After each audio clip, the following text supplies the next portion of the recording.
और अब जो नॉर्मलाइजेशन है वो पिछले सालों की तरह नहीं होगा बच्चों। अब का नॉर्मलाइजेशन का लेवल ही अलग है। ये आपका इक्वी परसेंटाइल बेस पर नॉर्मलाइजेशन होता है, यानी शिफ्ट वाइज नॉर्मलाइजेशन होता है। यानी ऐसे आप इसको समझ सकते हैं कि अगर आपका 20 शिफ्टों में एग्जाम हुआ, तो अब मान लीजिए एसएससी जीडी में बच्चों वैकेंसीज हैं, फिलहाल मान लेते हैं 30,000 वैकेंसीज हैं, या होंगी ये 50,000, वो अलग बात है। अभी मान लेते हैं 25-26 या 30, एक मोटा मोटा आपको हिसाब बता रहा हूँ, और 3 लाख बच्चों को पास किया गया, और 30 शिफ्ट में मान लो एग्जाम लिया। मैं एक एग्जाम्पल बता रहा हूँ, इक्वी परसेंटाइल आपको समझा रहा हूँ।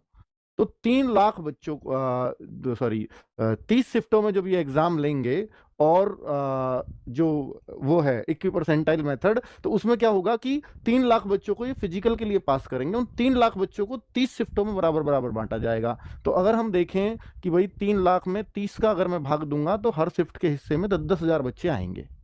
10-10 हजार बच्चे हर शिफ्ट से पास किए जाएंगे। 10 हजार शिफ्ट, जिस शिफ्ट में जहां भी, अब कट ऑफ ऐसे रुकेगी कि भाई 10 हजार बच्चे इसमें यहाँ हो गए, फिर दूसरे शिफ्ट में 10 हजार बच्चे यहाँ हो गए, तीसरे शिफ्ट में 10 हजार बच्चे यहाँ हो गए। अब उस हिसाब से इनका नॉर्मलाइजेशन किया जाएगा। तो ये है इक्वी परसेंटाइल मेथड, है ना। अब आप सोचो कि सर फिर तो किसी शिफ्ट की हाई कट ऑफ चली जाएगी अगर सारे ही उस शिफ्ट में होशियार बच्चे बैठ जाएं तो। पहले ऐसा नहीं होता था, पहले ओवरऑल होता था। अब केवल एक शिफ्ट से, यानी बराबर हर शिफ्ट से बच्चे को बैठाने का मतलब है कि इस तरह से सोच पाना। तो भाई ये सब कुछ मैं मतलब इसको आप बोलो कि सर ये तो गलत है, गलत नहीं है, क्योंकि बच्चों इससे अलग कुछ और आप बढ़िया तरीका ढूंढ भी नहीं पाओगे। ये सब सुप्रीम कोर्ट में ये सब कुछ बताया जा चुका है कि भाई ये गलत नहीं है, और गलत है तो सही बता दो फिर क्या है। पहले वाला चल रहा था उसमें भी बहुत सारी खामियां थी, तो कुछ ना कुछ तो अपनाना पड़ेगा ना, लेवल करने के लिए। तो इसमें एक सबसे बड़ा नुकसान होता है कि आपका नॉर्मलाइजेशन में स्कोर घटता भी है।